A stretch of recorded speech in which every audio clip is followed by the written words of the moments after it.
نو په نن سبا دور کې خو د نوح علیه السلام پلار د ضرورت دی صحیح ده که نه په هغه وخت کې الله جل شانه نوح علیه السلام راولېږو نو نن سبا تاسو ته پته ده نن سبا داسې سړي ته ضرورت دی چې هغه دې خلکو نه دا سرونه ایسته ووایي تاسو نه وځئ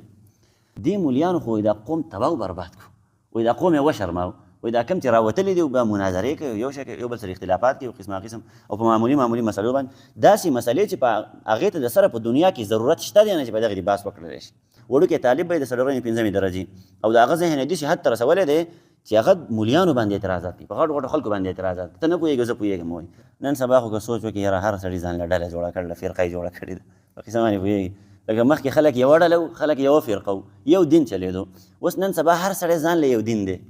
هر سړی ځان له یوه فرقه ده زه ځان له فرقه یم دا امیر صاحب ځان له فرقه دی دا بل ځان دی دا بل ځان هر سړي ځان له یو دوکان کولاو کړی دی په قسم باندې پوهېږي چې بس زه راځئ په ما پسې هر سړی دا چغوي په ما پسې راځئ وایي زه ستاسو رهنما یم زه به وایي تاسو ته لاره سیده کوم په ما پسې راځئ او حالانکې چې وایي ګورئ نو بس په هغه کې بیا د رهنمایي صحیح نه چې د هغه بیا اصل وګورئ چې لکه به دې سړي کې واقعي دا څه کمالات شته دی خلکو ته به لاره وښیي که وبې نه ښیي نو چې راوی لټې په هغه کې بیا صحیح نه لکه نن سبا تاسو وګورئ په دې سوشل میډیا باندې اوس یو سویمه ورځ د ماته د یو دوو کسانو بیانات راځي امیر صاحب هغو په یو بل پسې لګیایي او دواړه د سوات دي نومونه نه اخلم یو دی هغه هلته بیان وکړي څه کسان مثلا ورته ناستي دغسې لکه تاسو چې ماته ناستي او هغه هلته درس کوي یا څه کوي خو بهرحال هغه ترجمه مرجمه خو پکې نه راخلي په هغه ویډیوګانو کې او دغه کوي د خبرې اترې کوي لکه زه چې اوس تاسو څنګه لګیا یم نو هغه د اختلافي مسلې چیړي چې کومې اختلافي مسلې دي مطلب دا دی چې هغه که ونه چیړلی شي نو څه نقصان نه کوي داسې مسلې چیړي نو هغه هلته یوه مسله راچوته کړي په هغې باندې خبرې اترې وکړي داسې ناشنا خبرې پرې وکړي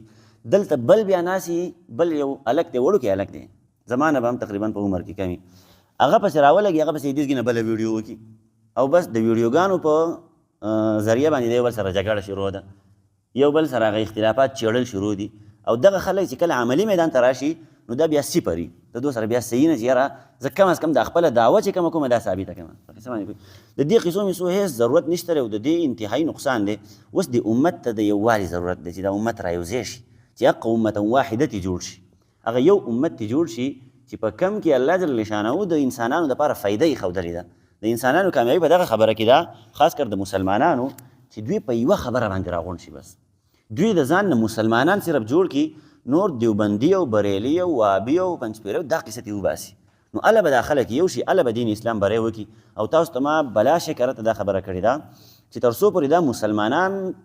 په یو ځای باندې نه راجمع شوي یو صف یې نه جوړ کړی نو دا مسلمانان کامیابېدلی نه شي او دې کې غټ نقصان بس دینداره خلکو وکړو نن سبا چې بس هر سړي زما په شان ته دغسې ځان ته کیمرې لګولې دي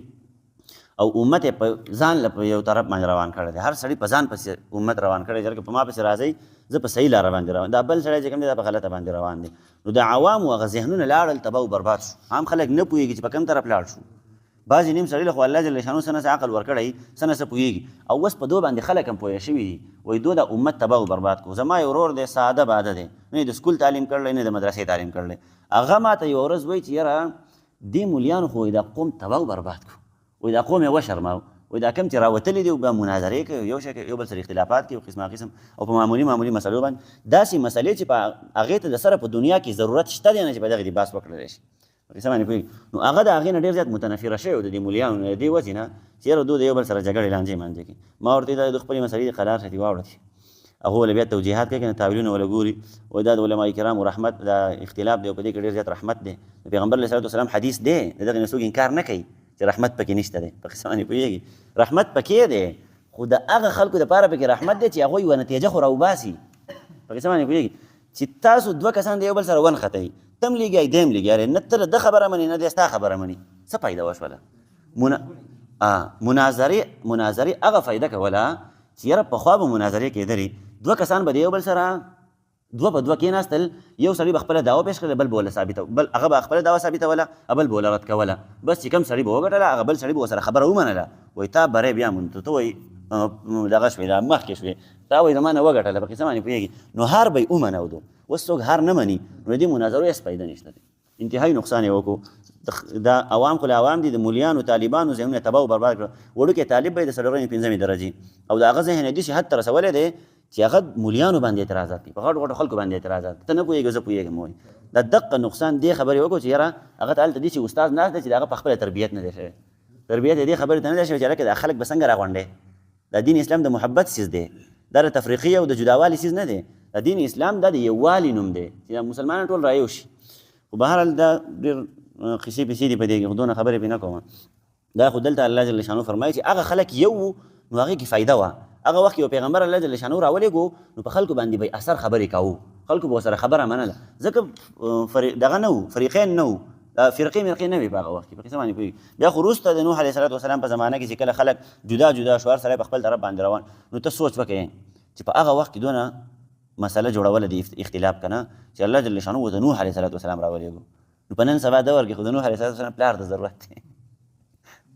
صحیح ده که نه په هغه وخت کې الله جل شانو نوح علیه السلام راولېږو نو نن سبا تاسو ته پته ده نن سبا داسې سړي ته ضرورت دی چې هغه د خلکو نه دا سرونه ایسته ووایي تاسو نه وځئ نو به هر حال اختلافات داسې حد ته رسېدلي چې خلک یې مذبذب کړي دي خلک یې تباه او برباد کړه او قرآن مجید پسې څوک نه ځي او څوک چې قرآن مجید بیانوي وایي لکه د قرآن له غاړه ورکړله وایي نور هم ډېر ښه څیزونه شته دي نو هغه نور خو وروسته دي خو اول د قرآن خو وګوره چې د قرآن څه وایي قرآن مجید د پرېښودلی دی په نورو قصو پسې نښتلی نو بهرحال دغه څیز کې نقصان دی انتهایي د امت تباهي وشوله دا خلک رایوځای کول دا انتهایي ضروري کار دی چې خلک یو طرف ته شي یو طرف ته او یو دین اسلام شي کم خلک چې په سوشل میډیا باندې صرف د دین اسلام خبره کوي هغه خلک په جیلونو کې پراته دي په قصه باندې پوهېږي یو کس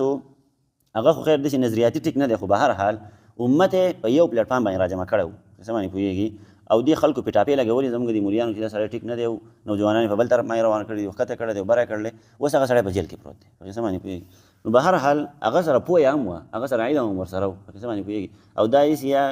کوس کو نه مولیان ورته ټینګېدل هم نه په قصه باندې پوهېږي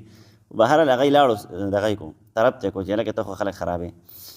نو چې کوم سړی قرآن بیانوي نو هغه وایي ته ټیک نه او چې کوم ورته نورې قصې میسې کوي لکه زما په شان ته دا قصې میسې ورته کوي چې هغې ته خوشحاله وي وایي هلکه راځه د قصو مار مولا دی کېنه ورته